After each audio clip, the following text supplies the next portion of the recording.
Hi, everybody. It's Enough Faith for today with Georgia. Um, I just want to touch on something that I've been mentioning in my videos, and it's about hurting people hurt people. Okay, and the thing with that is hurting people hurt people, but it continues to multiply. It's almost like when you take the dominoes, and you set them in a pyramid pattern. So I just want to examine this a little bit further with first stating the fact that if hurting people hurt people, we can flip that switch, because on the opposite end is love people. Okay? But where did the hurting people hurt people come from? When did it start? It started all the way back with Eve. Just follow me for a minute. Let me just say I'm not a scholar, Bible scholar or anything, but I have read my Bible a lot throughout my life. So Eve's in the Garden of Eden, okay?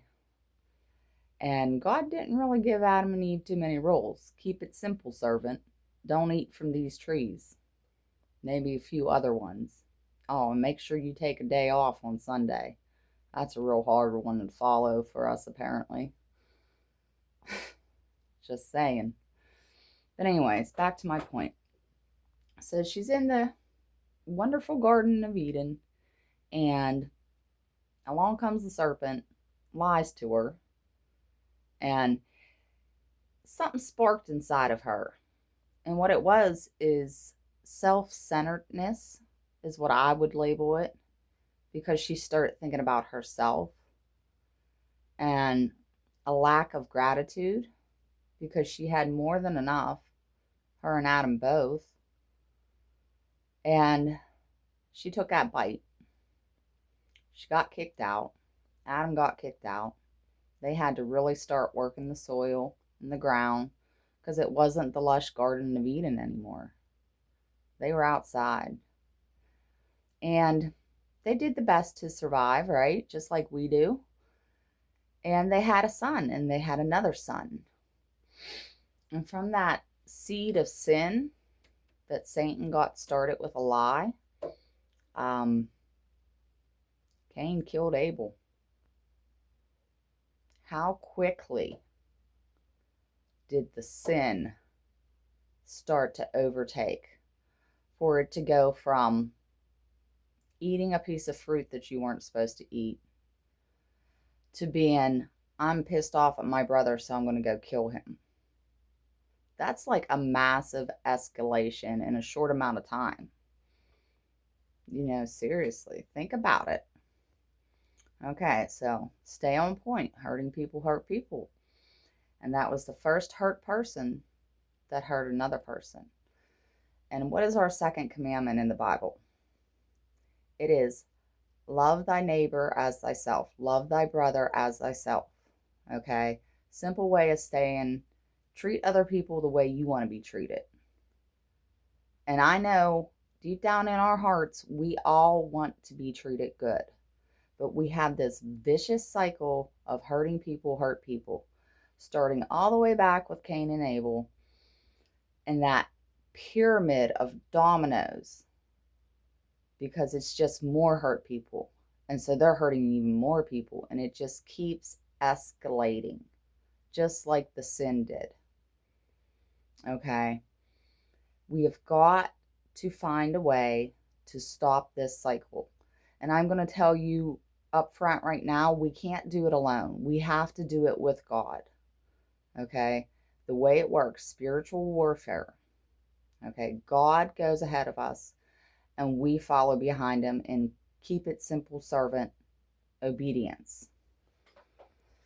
I'm getting to my point, people. Hurting people hurt people. There is too much hurt. There is too much hurt on this earth. And there is only one way to change it.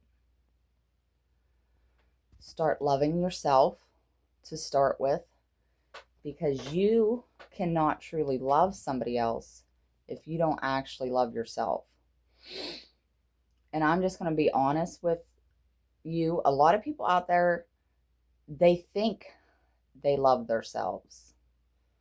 But if you need to talk about other people, gossip about other people, put other people down, make other people feel like they aren't good enough or that you're better than them, you don't actually love yourself. Sorry, but it's a fact.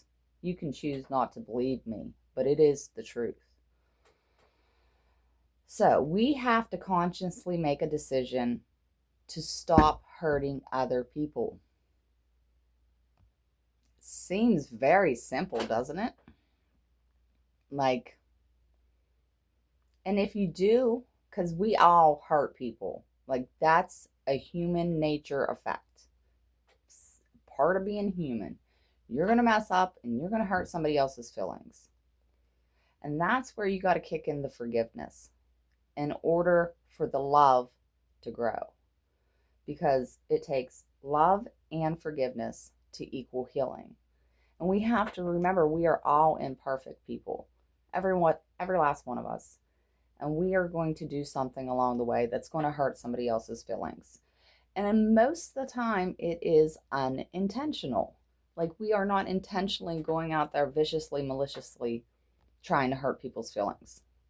I'll be honest, some people actually are out there viciously, maliciously trying to hurt other people's feelings, which is very sad.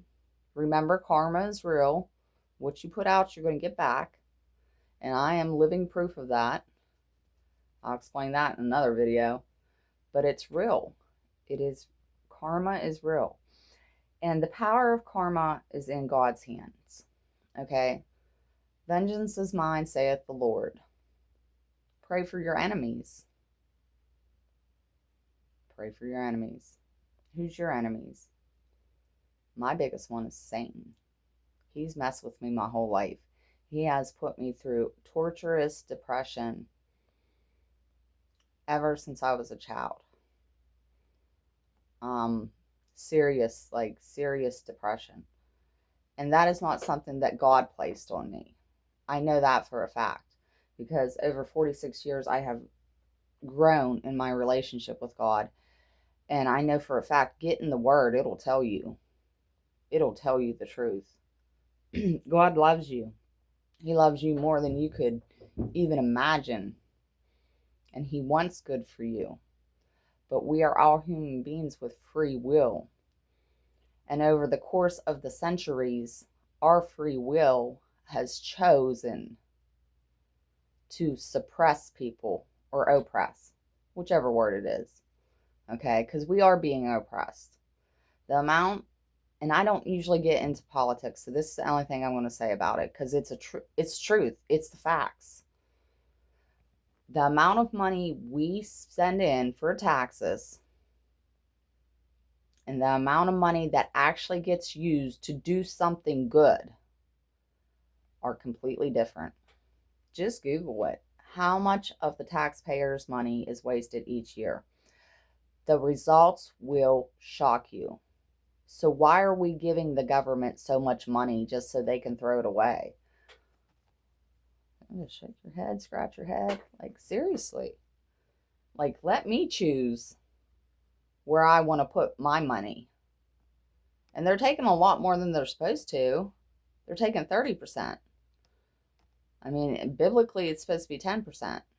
So they're taking 30 and basically tossing 20% of it in the trash. Okay, I'm getting off course again. So, we need to quit hurting people. It is a choice. It is a choice. And like I said, nobody's perfect. Just do your best to not hurt somebody. And if you realize you hurt somebody, take into consideration their feelings. And if there's an apology that's necessary, give it. And let me tell you something. When you forgive, you are freeing yourself up. Okay? You are laying down any responsibility to the situation because you are letting it go. And that's where the karma kicks in. And that's why I say pray for your enemies. And if you be bold enough, pray for Satan. Because every hardship that you go through during this life, and I'm going to be direct, some of our hardships are a result of ourselves. Like, and I think it's because we are progressed to such a dysfunctional society anymore. I really do. I think it's a dysfunctional society. So we do not even